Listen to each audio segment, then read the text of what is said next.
Good morning, agents, and welcome to another daily episode of Target Loot today for August 29th, the series that shows you the Target Loot map, farming tips and tricks, and much more. I'm Agent Shadow, and if you enjoy my content, please consider smashing the subscribe and like buttons below, and check out the pinned comment section below for Discord link, clan info, support the channel, and all that good stuff. So let's get started with the Dark Zones first. The highlights from the Dark Zone vendors, DC, and then New York last. So in DZ West, we got the Emperor's Guard. In DZ South, we got the Door Kicker's Knock. And then DZ East, we got the Hollow Man Mask. Now, like it shows on the thumbnail, you can get the Gift Backpack in DZ East today with Providence Defense as targeted loot. Now, that has perfect Vigilance on it. You still get that 25% damage like you do from Vigilance, but the buff doesn't get disabled for 4 seconds. It gets disabled for only 3. If you can get a good rolled one in all reds, it's definitely worth keeping. I have one and I wear it every time on my DPS build. Douglas and Harding at DZ South. There's nothing really worth farming there. That's a DZ exclusive. And then light machine guns at DZ West. If you're looking for the Pestilence, that'll drop extremely quickly in the Dark Zones. It used to be a Dark Zone exclusive, I believe, and it drops in the DZ normally. And when it's targeted loot for LMGs, it really drops fast. You can also still get the Bullet King and also the named light machine guns like the Good Times with perfect fast hands and the new Reliable. Alright, highlights for the north side. We got knee pads at Camp White Oak. You can get the Ninja Bike Messenger knee pads, which gives you 25% bonus armor when you do cover to cover or vault, and it reloads your weapon. Fox's Prayer knee pads with the damage to targets out of cover, which is always worth it to run on a DPS build. It's actually better than crit damage because it's multiplicative. It just does so much more, especially when you put damage to targets out of cover on your weapon paired with it as well. And then the Sawyer's knee pads, which gives you up to 30% weapon damage. It gives you 1%, I think, or 2% every second as you stand still. Hana U at the Ballpark. So if you want the Force Multiplier backpack with perfect combined arms, hopefully you can find one with skill damage and skill haste on it.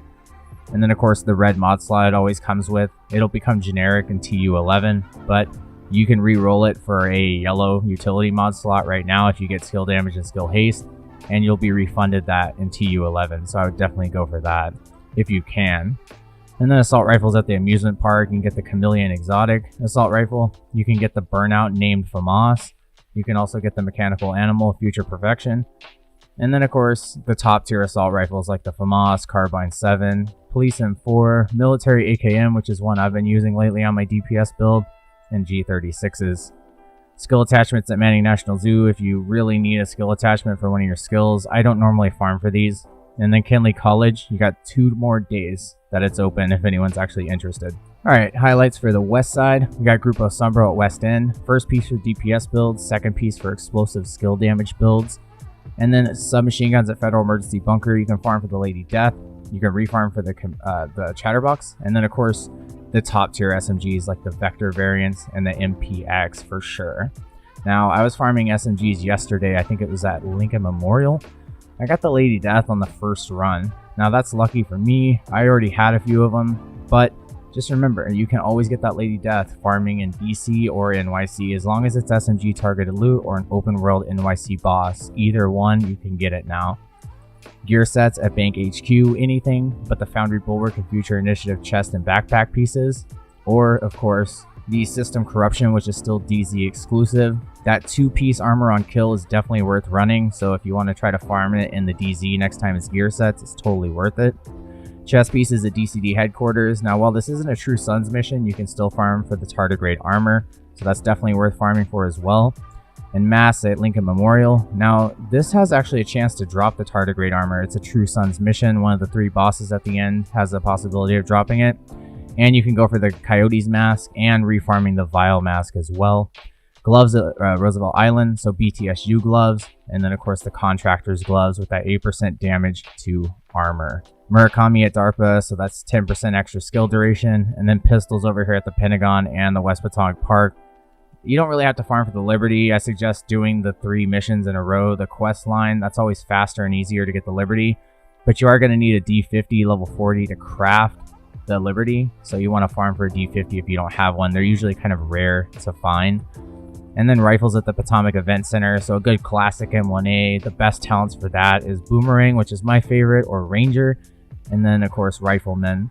And you can get the Diamondback and Merciless exotic rifles as well. Alright, highlights for the east side. We got Seska over here at Downtown East for that 10% crit hit chance if you need it to get all the way up to 60% crit hit chance before you start stacking everything into crit hit damage. Shotguns at Grand Washington Hotel for the Sweet Dreams exotic shotgun as well. Rifles over here at Jefferson Trade Center. You can farm here too as well. And you have a chance to get the Coyote's Master Drop from the end from the boss Coyote. Grupo Sombra at Federal Triangle, you can farm over here instead of over here at the West End area. And then same with Seska for Viewpoint Museum. There's multiple double targeted loots today. And then Wyvernware at Capitol Building. If you're able to farm on Legendary and you need a good Wyvernware piece, I'd recommend that. You know, same with 511 or gloves. If you want to farm those on Legendary, that always helps. And then today, I'll actually be farming Sokolo Concern. Remember, if you're running an SMG, don't run Providence Defense. Run 3-piece Sokolo Concern because it gives you that SMG damage, crit hit damage, and crit hit chance for the 3 bonuses.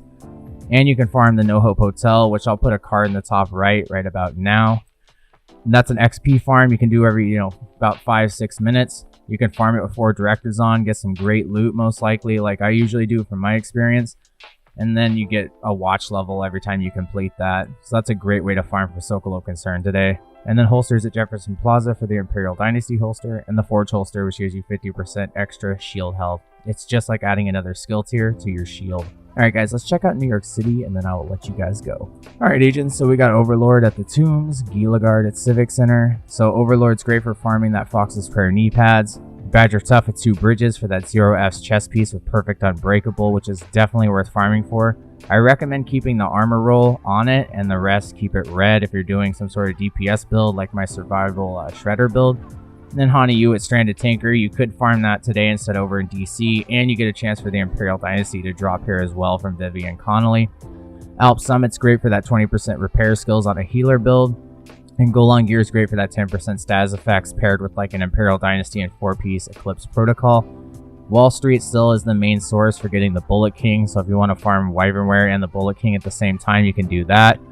And then of course Gear System mods at Battery Park, so that's always worth it for it to farm. Like the 12% crit hit damage mod, 6%, 20% repair skills, all that stuff. If you can get a maxed out mod, it's totally worth farming for. Alright agents, well thank you so much for watching, especially the agents that watched all the way to the end. Thank you especially. And thank you guys for subscribing, liking, commenting, all that good stuff. I really appreciate it. Thanks for all the support to the channel, and I hope you guys enjoyed today's video. I'll see you guys on the next video. Take care agents.